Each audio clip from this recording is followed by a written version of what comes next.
everyone, it's Imogen and welcome back to Colouring Kid. I hope you're doing well. This is going to be episode 4 of my colouring series, Colouring Quandaries, which I haven't done for a little while now. I started it at the beginning of last year and I don't think I've done a video since May, and it was something that I really intended to do often. And yeah, I just unfortunately didn't get around to it. But this is something that I want to pick back up now that I'm going to uni. I think that hopefully they are informative videos in some way. They're actually useful for me to try and approach pages in new ways.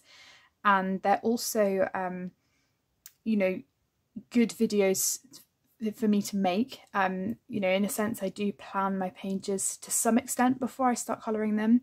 And it's nice to be able to take you along on that process, and it doesn't require me taking too much time away, you know, when I'm at uni. So I think these videos will definitely be very prominent whilst I'm at uni, and of course my completed pages videos. And thank you so much for the response to my colour and chat video. All your comments have meant a lot, and I'm really sorry that I haven't got back to them yet. I will be responding soon, but yeah, there was a positive response to me potentially sharing some parts of my uni life at Oxford, so I also might have a vlog or two in there, whether that's just a couple of clips over a period of a week, or a daily vlog and me sharing what I get up to, whether that's work or colouring and stuff. So yeah, that's sort of my plan. I know I talked a bit about what my plans are in that colour and chat video, but anyhow, yeah, we're going to be doing episode 4 of Colouring Quandaries, and the reason I created this was, yeah, just to share different problems or, you know, difficulties that you might face when starting a page. And today we're going to be talking about well, it's not even really a problem, it's just how to take inspiration from another picture that you've seen, or how to replicate a colour palette that you might have seen. So for those of you who have Instagram or look on Pinterest, or just generally on Google, if you've ever had it where you've seen a beautiful page that's been coloured and think, oh, you know, I really want to replicate that, but I don't know how. Hopefully this will be helpful. In the past I've done a reference images video in my Colouring Quandaries series, and that was focusing very much on having a reference image in mind already, whether that's a character that's already been created, that's in a film or something, or you know, you have something specific in mind. But in this video I'm going to just be talking about how I randomly came across a picture that I was really interested in replicating, and how I'm going to go about doing that. So Joanna Basford was sharing some of her favourite pictures recently on her story. She has been sharing them because it's 10 years of Secret Garden and she's had a colouring competition going on. And immediately when I saw this picture that she shared, I knew that I wanted to try and replicate it. So it was this gorgeous picture by Lucy from @LucyColourfulWorld. And I just thought, that's absolutely stunning. I want to try and replicate the colour palette. Now, normally with colour palettes, I get inspiration from things around me. So fabrics, an art print, or a wallpaper design. Normally it's objects. And whilst I do feel really inspired by other pictures that I see on Instagram, normally it's how a colourist has coloured one specific thing on that page. So it's more so techniques, or yeah, a specific thing on the page, rather than a full colour palette. And when I saw this, I just thought, how beautiful is this? It's something very out of my comfort zone. Normally I would not think to colour blue leaves, and something about it just really excited me, and I felt inspired. And I think that's really important, because sometimes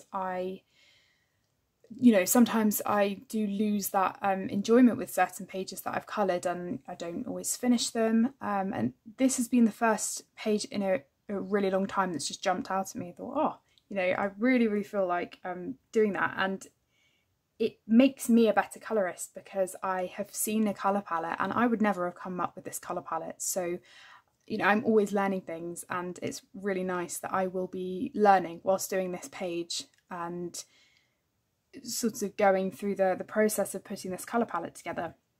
So I did comment on this post and check with Lucy that it was all right if I used her colour palette as inspiration. Of course, I will give her credit for it, and yeah, if it was okay to share it in this video. So I'm not going to be colouring the exact same picture. So I do think that if you want to replicate a picture exactly, you know, as it is, that might be a better way to start this if you're a beginner. If you want to use the exact same secret garden picture and colour it, that's sort of a separate thing, because you are looking at the page as it is and just trying to yeah, copy it exactly. So what I'm trying to do is adapt this colour palette to a different page, and that's sort of what we're going to be talking about, because not everybody will have this book, or you might have already coloured this page and you want to use a different book instead. So the book I'm going to be using is Layla Dooley's Beautiful Planet. Now, I do think that in terms of the style, this is probably one of the closest matches I could find to this page from Secret Garden by Joanna Basford. Layla's designs are absolutely stunning and really realistic, and that's sort of the style that I'm going for with this picture. Obviously, some of the elements on this page are not realistic, like the blue leaves, which I love because it does allow me to be more creative and get out of my comfort zone, as I mentioned. So there were a couple of pages that I was choosing between. Now, one thing to note when you are trying to pick a page is, do you want something that is very similar, or do you want a different page in a slightly different form to challenge you? So the page I was originally going to pick was this one, because I don't really have any cyclical pages that I thought would suit the colour palette. There is one that I did have, but I didn't feel there were enough elements to really use the colour palette to its fullest. So this was one that I was considering because I thought that the flowers would match well. However, it soon put me off because I really want to do an autumnal colour palette on this picture at some point.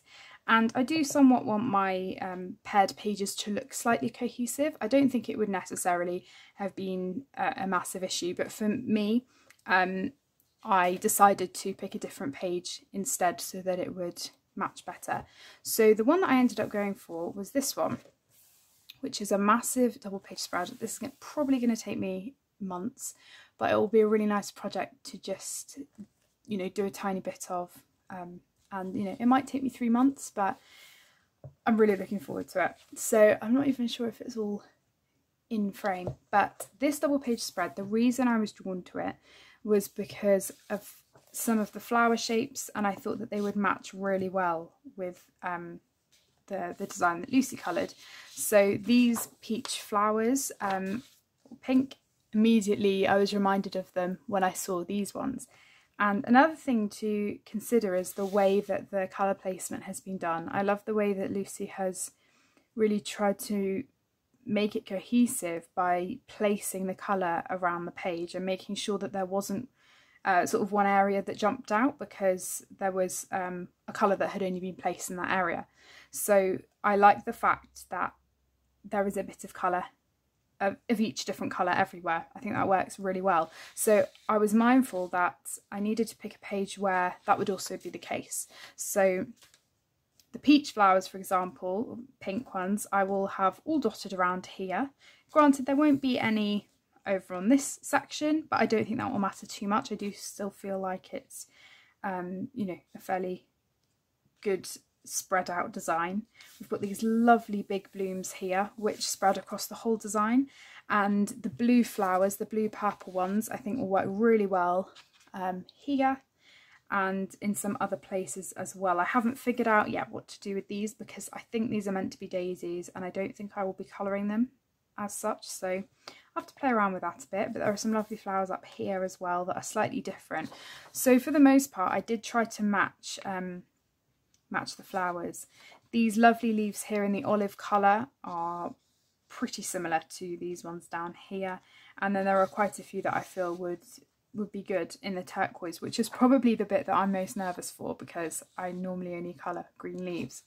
So yeah, that's really the main I guess difficulty with trying to replicate a page. Which page are you going to pick?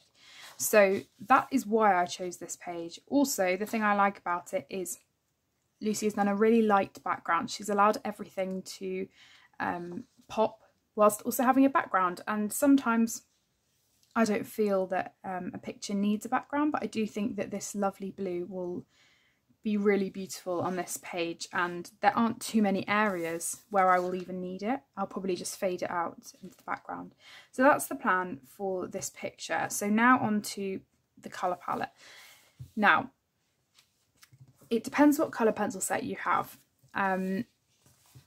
And what pencils you use, what mediums you use. I'm assuming here, I don't know if this is actually the case, but it looks like to me that Lucy has used a mixture of colour pencil and fine liner potentially, maybe some other mediums as well. I'm going to be using pencil and fine liner. So what I did first was I picked my pencil set. I'm going to be using Holbein pencils, and I have one of these colour charts that I made. And I've done a whole video on these, which I will link below. I was inspired by another artist. So, yeah, this is definitely my most useful tool when picking colours, because what it allows me to do is put the colour right up close to whatever I'm trying to replicate and choose the most similar colour. So that's how I go about picking the colours. Now, this is quite a sophisticated colour palette. It doesn't have just a few colours. So if you're struggling to pick a colour palette, maybe pick 3 or 5 colours and start with that. For this one, it's a lot more sophisticated in the sense that we have 3 different types of, well, I consider it 3 different types of greens going on. We've got the fir green, the olive green, and a little bit of a lighter green on the caterpillar. Then you have the reds, the pinks, the different blues. So yeah, there's quite a lot to think about. So the way that I break this down is use the colour palette. If you have a swatch chart, that's also absolutely fine. Or if you just want to do it by eye, you know, if you want to get a pencil and just try and match it up, that's absolutely fine as well. Whatever is easiest for you. So what I have done is tried to narrow this colour palette down to avoid overwhelming myself and just pick a few core colours. Now I've picked 10 colours, which I believe match up to sort of make this colour palette. So I will show you what I did. I made a little swatch, and these are the colours. And yeah, to me, this just really narrows it down and shows me the basics of what the colour palette is going to be. So for any of you who are interested, I will just tell you what they are now. As I said, these are the Holbein pencils. So we've got cream, lilac, Prussian blue, porcelain blue, olive green, rose pink, burgundy, ultra blue, horizon blue, and fir green.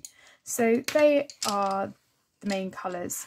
Now, if you're doing a smaller motif or you just want to use a minimal amount of colours, you could absolutely stop here. You could just use the colours, you know, the core colours that you want, whether that's 3, 5, 10 or more, and just use those. And I could probably just use these if I wanted to, but what I have decided to do is add to this and have a wide variety of pencils, because it's quite a big motif that I'm doing. So I've already put the colours aside, and what this allows me to do is just try and stick to the ones that I've picked out, rather than having a whole set of colour pencils to overwhelm me. So yeah, I've just picked out, granted, you know, quite a few more colours to add, but yeah, this is just really helpful for me to just keep these in a separate colour palette and just say to myself, right, these are the colours that I'm going to use because I've picked them out, because I know that they will go with the colour palette that I've picked. So for example, let's pick the fir green. So I picked out the fir green colour as the core colour, But I've also picked bottle green and this one, wasn't it? Yeah, and jasper green as my other colours. So I have a lighter shade, which isn't exactly the same, but it's the same idea. So, you know, if I want to blend them and the fur green can be the darkest colour, then that also works. So I've picked 3 or 4 colours for each core colour. So yeah, that's sort of how I'm going about it. So colour picking wise, this is the easiest thing that easiest way, sorry, that I pick my colours out. And yeah, just keep them separated off. So that's really the colour picking side of it. Once you know what your page is, I think it becomes a lot clearer because you already have the colour palette in mind, which is obviously very helpfully been done by somebody else. And yeah, it's just about picking the colours, making them as accurate as you want them to be. Now, the other challenge that I have is also picking my fine liners to match. So I have spoken quite a lot before about picking fine liners in general, and if I'm using fine liners as a base, how to go about that, because you don't want colours that are too dark as your base colour, otherwise you won't be able to go over with them with pencil and shade. So I did the exact same thing that I did with my pencils. I went through some of my favourite fine liner colours and the colours that I use the most, and I tried to pick out the colour matches. So for example, we have the fur green colour or olive green colour that will go well. I have a couple of red tones to go with the red flowers and a couple of pink tones to go with the pink flowers. Then I have my purple, my core purple colour, and a lighter one. A few of the blues, a yellow, and I would say that's probably about it in terms of my core colours, maybe a lighter green. The other ones that I've picked, this is exactly the same with the pencils. I've just added a few more colours in to branch out from the main colours, just so that I have a bit of variety. I have more options for shadowing when I want to go in over my pencils and just create a different effect. You know, I might not want my purpley blue flower here to just be mainly purple. I might want to go in and add blue fine liner on top with this colour. So yeah, it just gives me more options, and if I don't end up using them all, that's absolutely fine. But essentially, this is a fairly short video because it's a fairly, you know, once you've done it quite a few times, it's quite a simple process.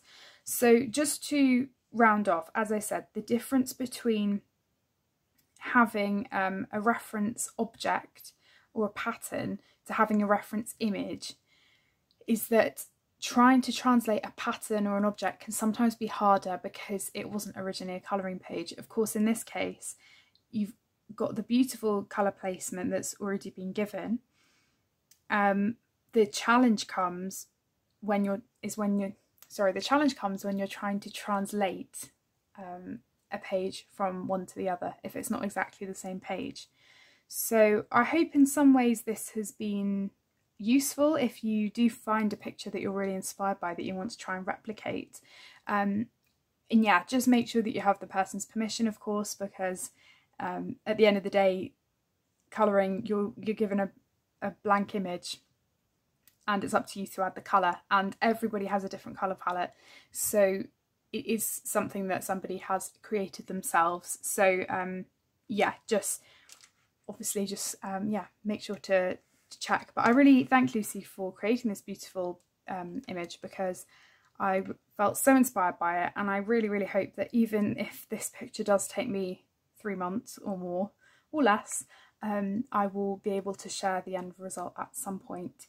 So yeah, thank you so much everybody for watching. Thank you again to Lucy. I will write her Instagram profile down in the description so you can go and check her out, and I will try and link the other Colour and Quandaries videos or the playlist for you, because I've got 3 other videos in that series, and also the video for the colour swatches as well, because for me this is the quickest and simplest way for me to write down my colour combinations.